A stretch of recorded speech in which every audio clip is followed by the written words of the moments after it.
Welcome back to the People's Cabinet. Okay, it was announced this morning that NATO had shot down Russian drones over Poland.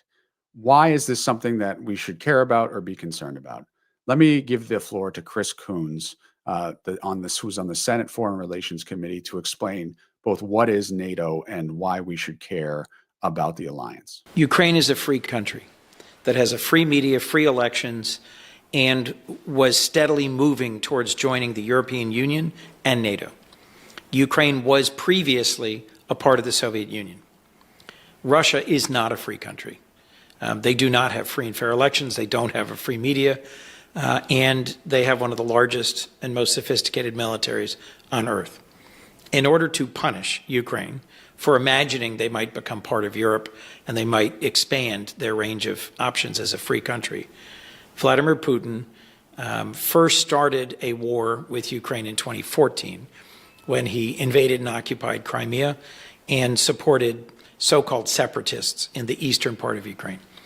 But in 2022, in February, he launched a full-scale invasion of Ukraine. For us to abandon Ukraine would send the message that we are a profoundly unreliable partner and would raise the question whether we're willing to help stop Putin. My friend, the former Senator, late John McCain, said repeatedly, Putin will only stop when we stop him. And in his view, part of what led to this full-scale invasion was that in 2008, he took a bite out of Moldova and he took a bite out of Georgia. In 2014, he took a bite out of Crimea, eastern Ukraine. And his concern was that Putin would just keep going after that. There is, I think, real reason to fear that if the United States abandons Ukraine, Putin will roll over the rest of it and then keep going into the 3 Baltic states, into Poland, into Eastern Europe, whether overtly or covertly, and will end up reconstituting pieces of the Soviet Empire, which has been clearly his goal for years. The North Atlantic Treaty Organization, or NATO, which just celebrated 75 years, is the most successful military alliance or treaty organization in history.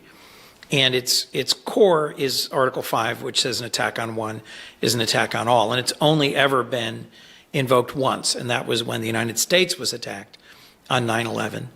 And NATO troops served and fought alongside American troops in Afghanistan for 20 years and took casualties and sacrificed at about the same level as the United States on a per capita basis.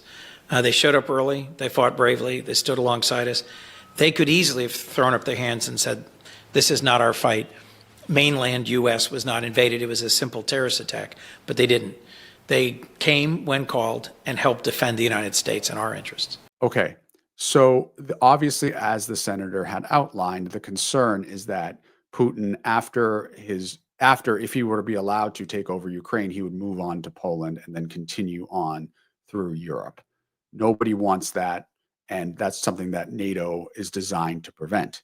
This is unclear what Putin meant by doing this, but it is obviously being seen as a potential provocation and an expansion of this conflict.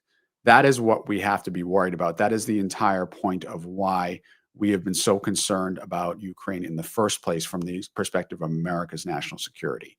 If Putin is allowed to invade Ukraine, take over Ukraine, it is clear, especially from behavior like this, that his intention is not to stop there, but to continue to places like Poland, which neighbors Ukraine, and then on to further aspects of Europe.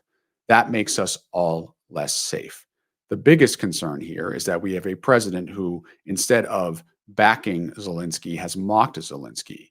Instead of expressing concern about Putin, has expressed a very bizarre reverence to Vladimir Putin, all the way down to rolling out a red carpet for him, literally in Alaska, without getting anything tangible for it. So we have a president who seems to have an admiration for the person who is literally aggressing against our allies at this point. We should all be concerned about it, and we all need to stay on this. This is unfortunately just the beginning, and we do not have a leader who I believe is the strongest to stand up to the person who is aggressing, is the aggressor in this situation, and as a result threatens America as well. We hope you enjoyed this episode of the People's Cabinet. If you did, please like, subscribe, ring that bell, and tell us who else you would like to see sworn in. And let us know in the comments what other topics you'd like us to cover. Let's go.